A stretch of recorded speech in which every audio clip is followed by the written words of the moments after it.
大家平安。今天6月19日，感谢主看顾着我们每一天，让我们来到主人面前领受他的恩典与赐福。在今天，我们来到主人面前，一起来敬拜，一起来领受上帝的恩典，将我们的生命摆上，将我们的时间摆上，仰望在上帝的手中，让上帝来带领我们，开口来赞美，来荣耀我们所相信的这位大君王，将一切交在他的手中。我们一起来敬拜。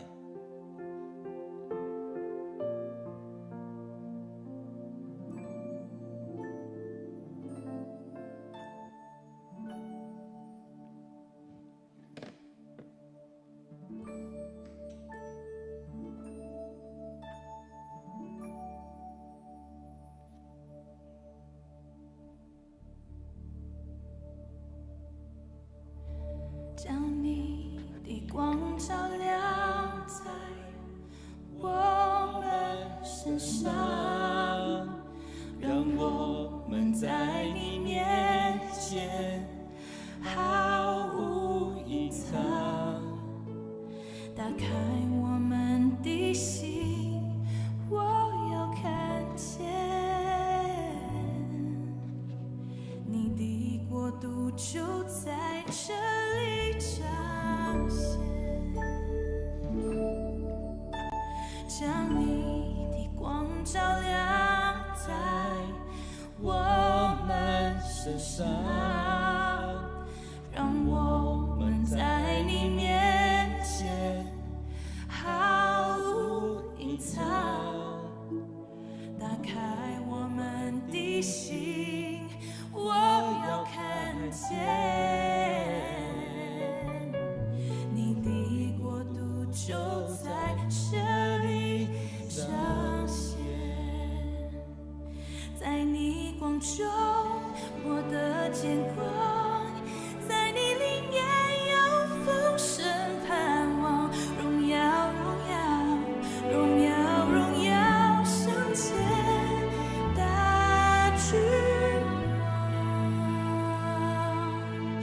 王，荣耀耶稣耶稣耶稣主耶稣，欢迎你在我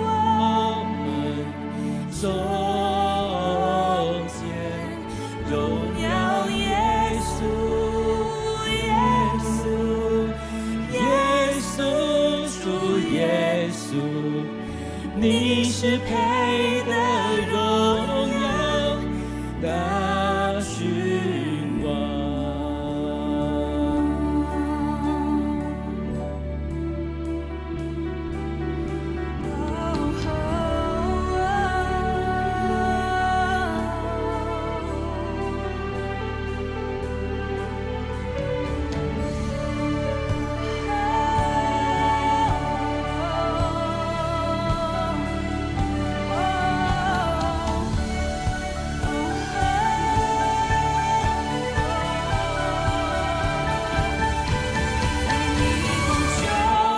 我的见光，在你里面有丰盛盼望，荣耀荣耀荣耀荣耀圣洁大君王，荣耀耶稣耶稣耶稣主耶稣，欢迎你在我们中间，荣耀耶稣耶稣耶稣主耶稣，你是配得荣耀大君王。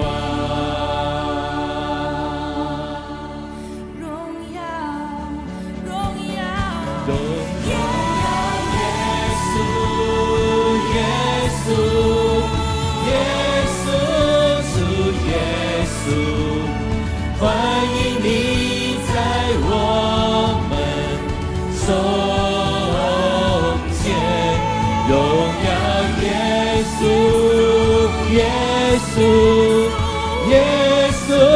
主耶稣，你是配得荣耀大君王，荣耀耶稣，耶稣，耶稣，主耶稣，欢迎你在我们中间，荣耀耶稣，耶稣，耶稣，主耶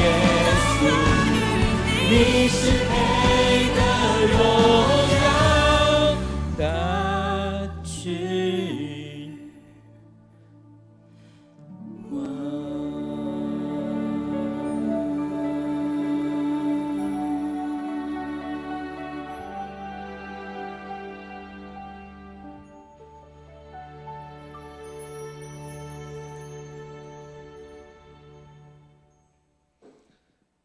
主，我们感谢你恩典，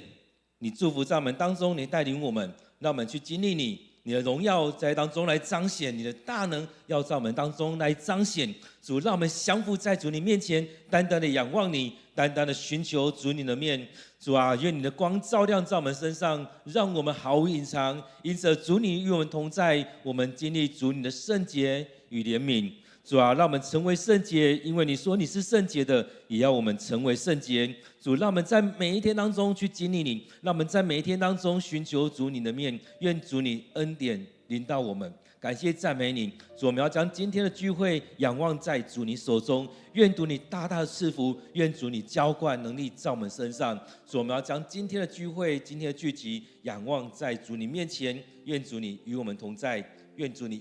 悦纳我们所献上的。我们将祷告祈求，都奉靠主耶稣的名，阿们。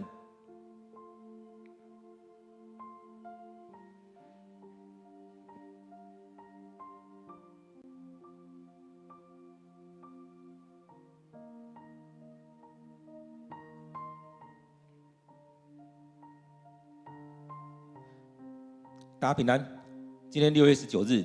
让我们一起来读《列王记下》第1章第1节到第8节。列王记下第1章第1节到第8节，让我们一起来读今天的经文。以色列王亚哈死后，摩押国背叛以色列。以色列王亚哈谢从撒玛利亚王宫顶上的阳台摔下来，受了重伤。他派人去问非利士的以革伦城的神巴力西卜，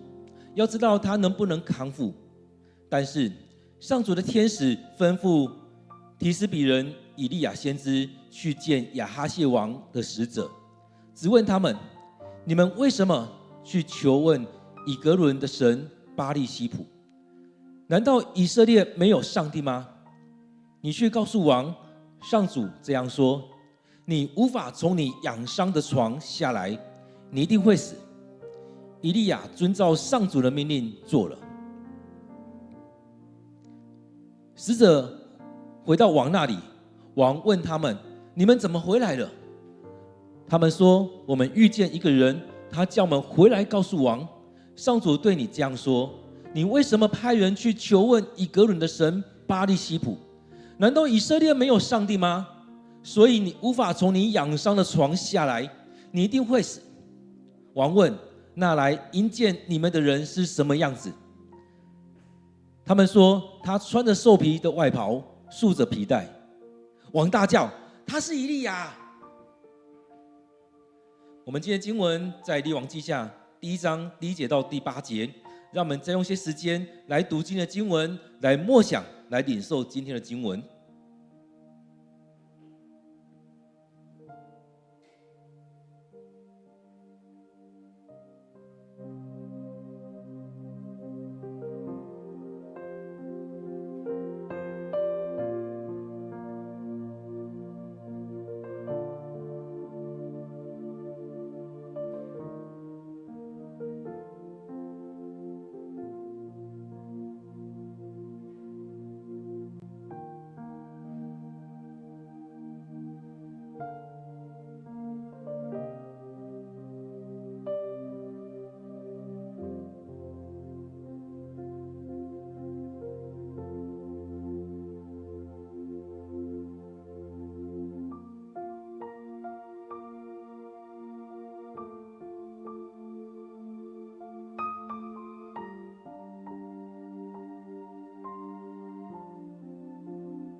大家平安。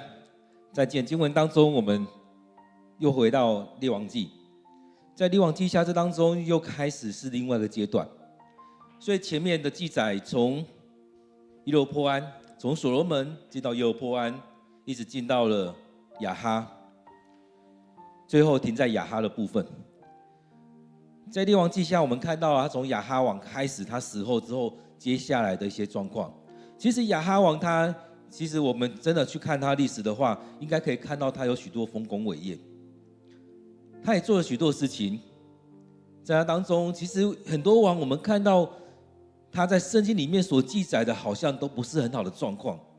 因为这些王他所做的不合上帝的心意，所以圣经里面都记载是说他所做的是上帝看为恶的事情。但是当我们有机会去看到以色列王史，或者是以色列史或等等之类的，或许会看到这些王所做的，在一般人民眼中是不一样的。就像当我们在看扫罗王的时候，在上帝的眼中跟在众人的眼中可能不一样，有可能众人是爱戴着扫罗王，所以后续还是有许多人拥护他，拥护他的家族，会很想要回来这个家族来当王。当然有一部分是因为他们都是便雅族的人，便雅悯族的人。而在当中我们看到，在当中有这些王里面，其实有几个王，他们用人的眼光来看是有丰功伟业的。然而这样丰功伟业在上帝来看不算什么，因为上帝要赐给你就赐给你，要收回就收回。在这当中我们看到亚哈王他有几场很棒的战役，他打了几场很胜利的战役。而在当中我们看到圣经里面记载，是因为上帝出手，因为上帝帮助他。在这过程当中，虽然他很软弱，他的战力比人家弱，但是因着上帝的同在，他们打赢了这场战争。所以各位弟兄姐妹，当我们在看这些经文的时候，你会发现用人的眼光跟用上帝的眼光真的很不同。所以当我们在读经的时候，也让我们去看到这一些，究竟上帝的眼光是什么，究竟人的眼光是什么。很多时候我们会觉得，圣经里面记载的这些打仗的过程，很多东西记载的很精简，因为重点不在那边。其实他一直在讲的这些东西，一直在讲的是这些王有没有回到上帝面前，这些王他们有没有进入到这当中去领受上帝的恩典，回到上帝的面前，将自己仰望在上帝手中。所以我们看到在这过程里面有一个基准线，这个基准线就是大卫。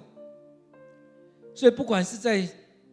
以色列这国，或者是犹大国，其实都在拉这基准线，有没有像大卫一样？所以很多时候这些王回来都会说，有没有跟大卫一样，跟大卫不同，或跟大卫一样？当然有可能也拉回来跟耶罗波安一样。所以当跟耶罗波安一样的时候，就是得罪上帝的；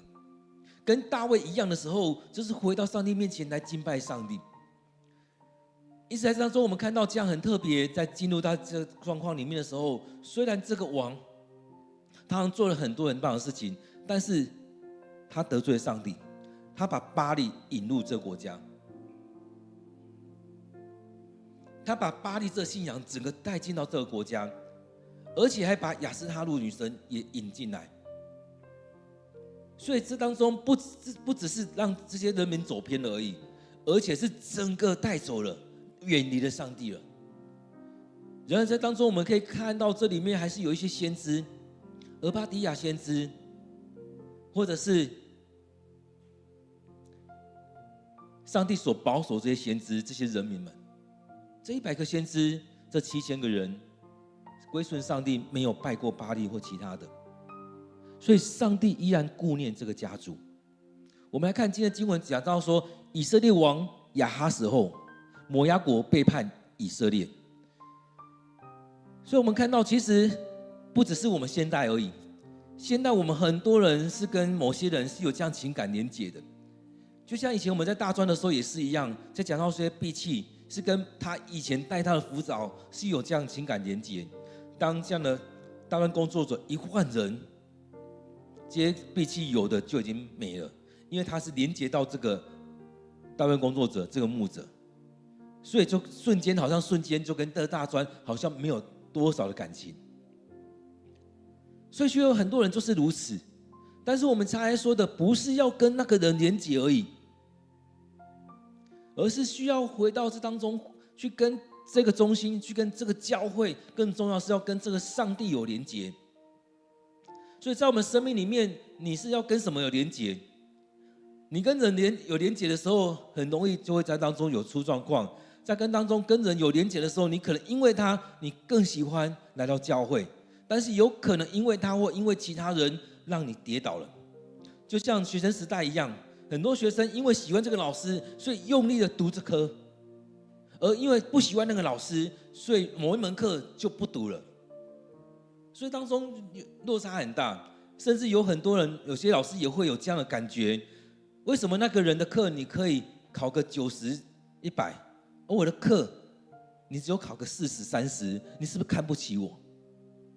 有时候孩子不是看不起啊，是他真的读不懂，他听不懂。所以当中我们很容易有这样的奇怪的连结，但是这奇怪的连结其实也是人之常情，我们就是如此。所以在教会里面，我们常常说，不是用这样的连结，而是我们从跟人的连结，慢慢的要转过来跟上帝的连结。所以我们才会称为这样是比较成熟的基督徒。因为当你在信仰上有扎根、有建造，你的生命才会更多的是跟教会、跟基督、跟十架、跟上帝是连结的，不会因为人而离开教会，不会因为人而离弃了信仰。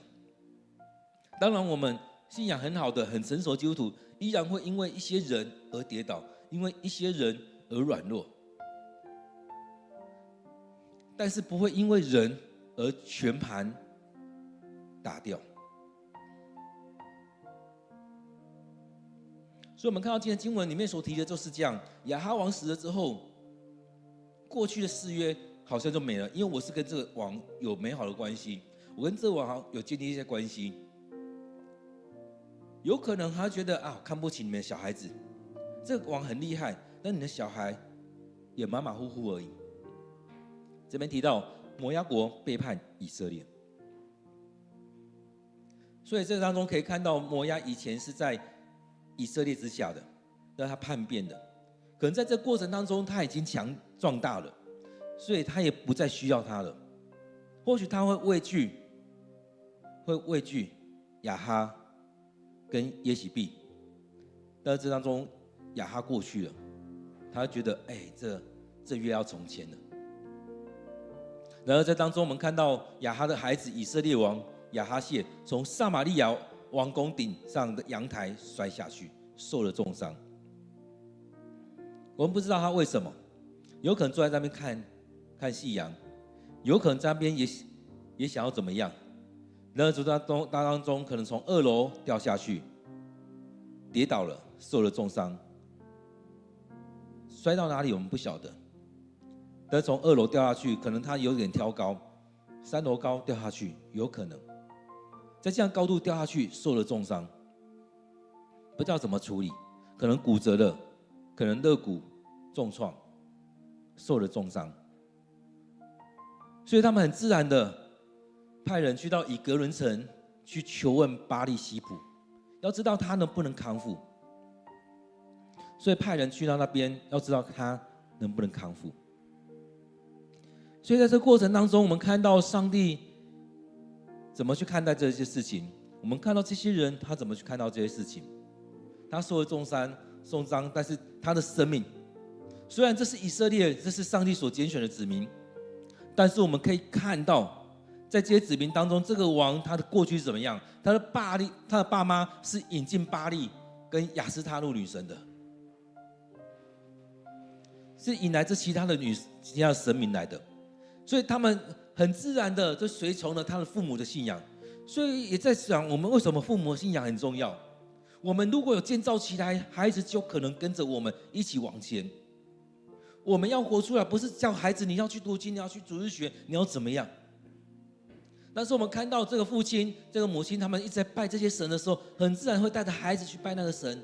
而在他生命里面就是这样扎根的，很自然就是如此。那我们呢？是不是也可以这样子带着我们的孩子，就进到这当中来敬拜我们的上帝，来领受这样的恩典。所以我们需要在当中更多的进到这样的区块里面来。所以各位弟兄姐妹，我们看到这样信仰很重要。你有没有抓住这样信仰？你有没有让这样的基督信仰进到你的孩子生命里面？我们看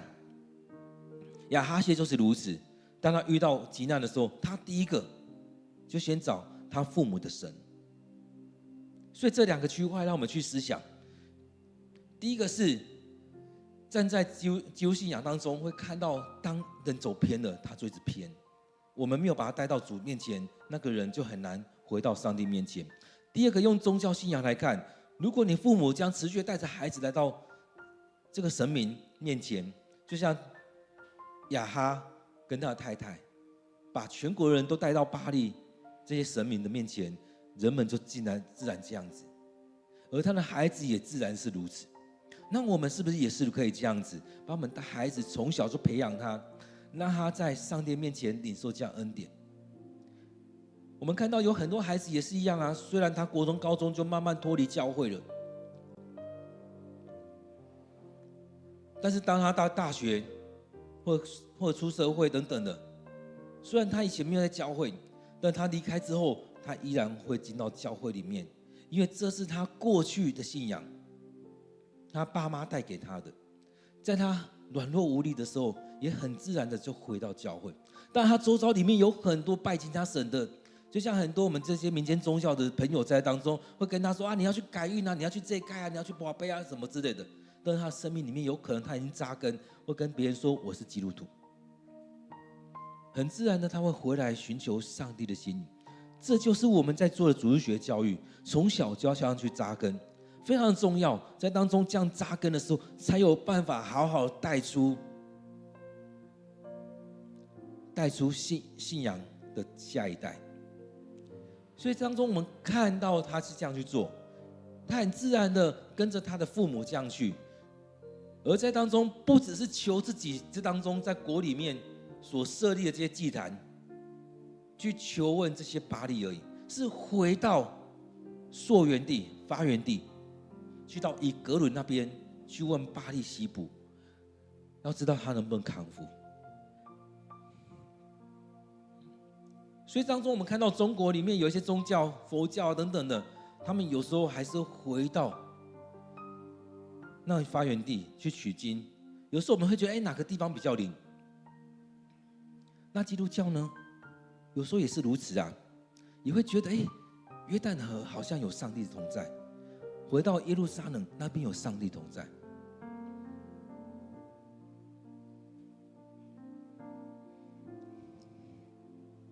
今天的经文里面让我们看到了上帝在当中也是持续的要把他们换回。其实当我们在看圣经的时候，常是看到了有一个脉络，是上帝不断的要把他的子民换回，要把他们子民叫回来。所以当中这边讲到说，但是上主的天使吩咐提斯比人以利亚先知去见亚哈谢王的使者，质问他。这时候以利亚要登场了，上帝要以利亚去质问那个使者。所以当中去遇到这使者，上帝先吩咐以利亚说，去见亚哈谢王的使者，质问他：你们为什么去求问以革伦的神巴力西卜？难道以色列没有上帝吗？在那时代，其实还有一种家族神的概念，慢慢的成为国族之神的概念。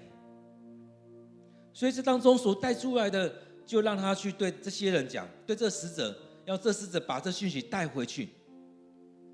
你为什么要去求告其他人的神，而不回来求告帮助你们的上帝？其实圣经里面也常在讲，你要回来求问这耶和华上帝，因为他是差遣摩西带你们出埃及，要进到迦南美地的那个上帝。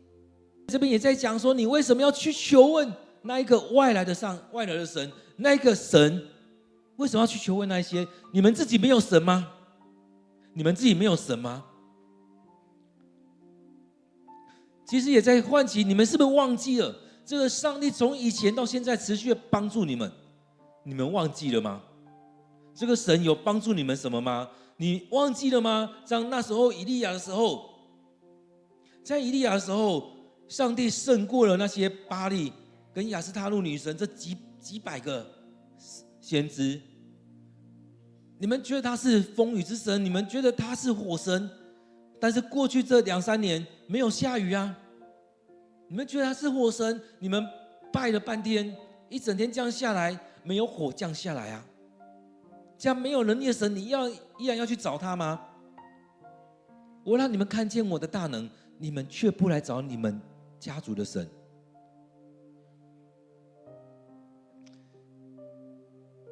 所以要他告诉这个使者，让使者回去讲说，上主这样说，你无法要去跟亚哈谢王讲，你无法从你养伤的床下来，你一定会死。其实也是跟他在宣判，就很像现在医生在宣判一样。现在人生命有可能得癌症等等的，可能会问医生我剩下多久，医生可能会跟他说你剩下3个月到6个月。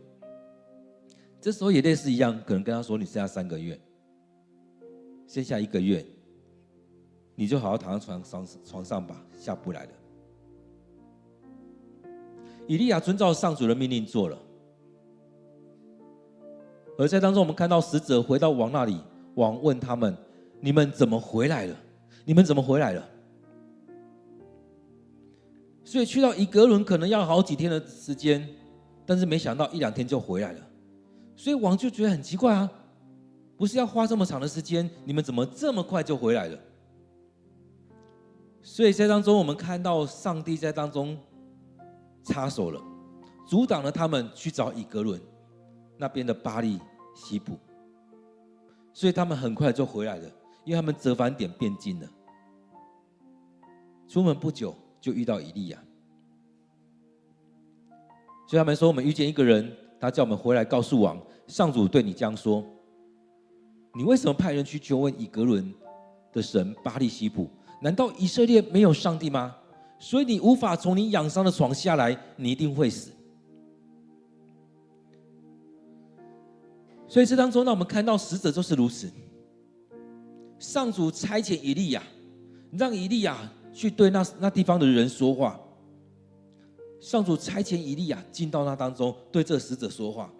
所以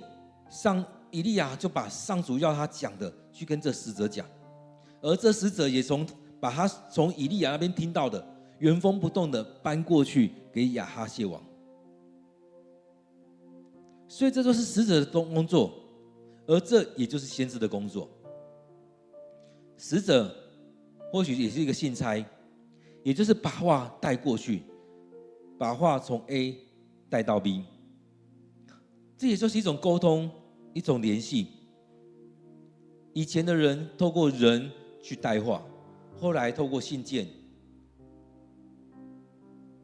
后来也有电报，现在透过电话，透过 email， 透过影像，透过各种方式把讯息带过去。所以这样讯息就整个搬过去了。你要怎么去解读？当用电报的时候，它就是用这样子一个字一个字去写下来。所以以前的人也会觉得，圣经是不是类似这样的模式？上帝跟这些先知，跟这些过去上帝所拣选的这些人，一个字一个字把它写下来。当然也不尽然是如此的做法，不尽然就是这样一个字一个字，我想你就写下来。但是使者的做法也就是类似如此，去把这些东西一个一个写下来，一段一段的写下来，去交在上帝的手中啊，去交给接下来那个人。所以把人的信息带到上帝面前，把上帝的信息带到人当中。所以以利亚把上帝的信息交给他的信息传给这个使者，传给王，而这个使者也把上帝和以利亚，上帝透过以利亚带给他的信息带去给王。所以就这样原封不动的转述过去。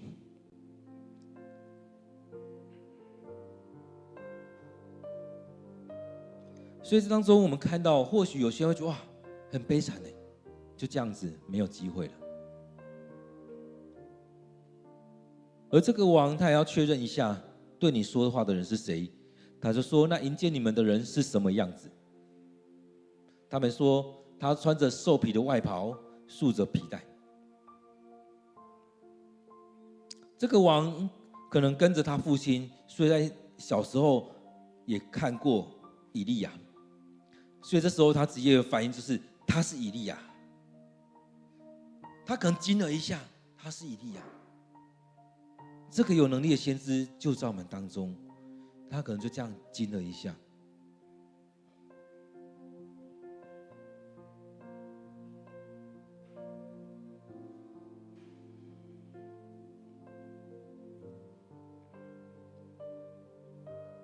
所以他会这样惊了一下，他听到这些讯息的时候，他就可以判读出这是以利亚。我相信他也听过很多以利亚的事迹，他应该也是知道以利亚他的能力、他的身份，是耶和华上帝所拣选、所差遣的先知。其实用宗教来看，会看到有很多时候是这个先知跟那个先知，这个神跟那个神作战。在这样对打的过程当中，彼此是知道的，知己知彼的。就像我们在台湾一样，其实可能各个宗教界当中可能是互相知道的，而在当中也可能会听到很多的这样的神迹奇事在发生，甚至有些人会刻意来挑衅，刻意来操作。当然，有些比较成熟的，他就不会去做这样的事情。互相的祝福，甚至互相的对话，而在当中，在对话当中，去找出其中的异与同。各位弟兄姐妹，当我们在当中去看到这样经文的时候，有没有唤起我们的一些提醒？在你的生命当中，是不是也常常也是如此？没有去寻求这个上帝，而是到处去找。就像以前常常听到说，有人就是这样子，在生病了，在发生什么事情的时候，从台湾头拜到台湾尾，又从台湾尾拜到台湾头，绕了几圈，发现耗费了很多的心力，很多的财力，到每个地方都捐献了不少钱，但是就是没有改善。有很多基督徒的家庭也是如此，他们的孩子甚至这些人到后来也离开了教会，开始跟着人家拜。绕了这么一大圈之后，突然想起，哇！我从小到大我去主日学里面所参与的这个信仰当中，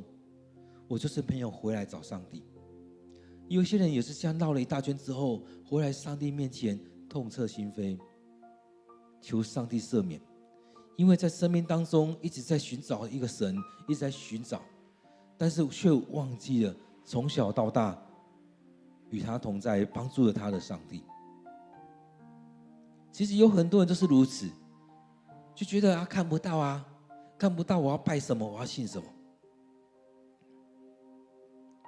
因此在当中我们看到上帝是怎么样在带领着这些。因此我们需要回到上帝的面前来，让我们生命被扎根，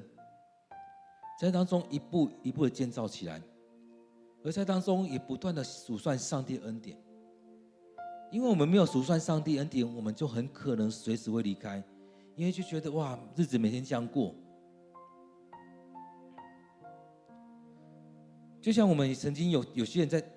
有人在分享过说，某一个人咱们感谢现在栽培他的，给他怎么样，给他投期款去买房子、去买车，给他50万、100万，但是他却忘记了过去栽培他的那个单位，每一年都100-200万的供应他，让他生活，让他怎么样栽培他各方面的栽培，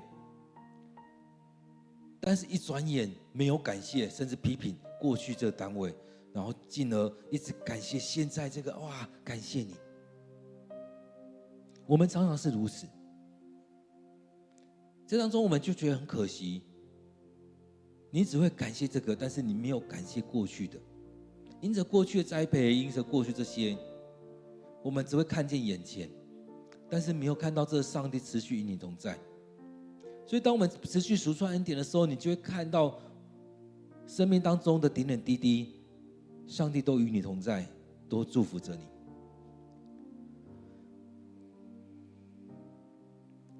所以在今天的经文当中，我们看到上帝透过以利亚，透过这个使者回去跟亚哈谢王来讲话，用我们现在的话来讲，就是大大的把他洗脸了。你去寻求别的神，你去用了很多你自己的方法，但是你却没有去回来找这个唯一的上帝。这个从以前到现在帮助这个国家、帮助你们家庭的上帝，你却没有回来寻找。其实很多时候也是如此，我们常常把一些东西感谢其他人，把许多事情合理化，但是我们更需要的是回来寻求上帝，回来感谢上帝。所以这也为什么牧师一直在分享过，邀请大家要来数算上帝恩典。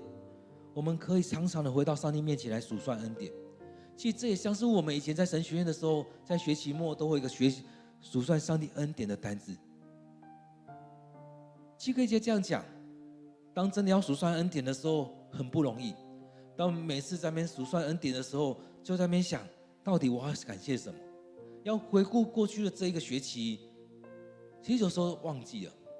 其实有时候要很刻意的去思考，去想究竟经历了什么事情。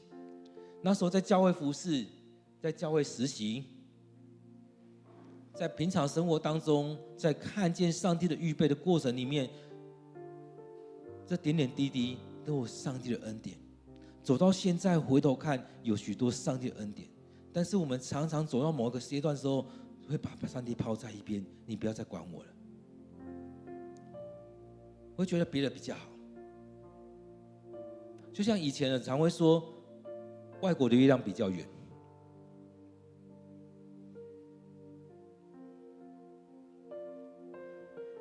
所以当我们回到上帝面前的时候，也可以去思想，究竟上帝怎么带领我们，而在当中我们才有办法好好的感谢。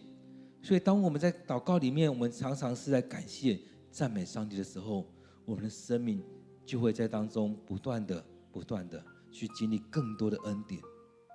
而且在当中也就不会离弃了上帝，也才不会去经历被上帝的离弃。各位弟兄姐妹，让我们有点时间回到上帝的话语。今天的经文没有很长，在1节到8节当中，只有这8节。而在当中这8节经文里面，是不是也让我们有一点提醒？透过亚哈谢王的这些举动，他所经历的事情，也让我们来看，当我们生命里面，不管是在高峰或在低谷，都让我们回到上帝面前，让我们有点时间来思想、默想上帝的话语。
主，我们感谢你的恩典。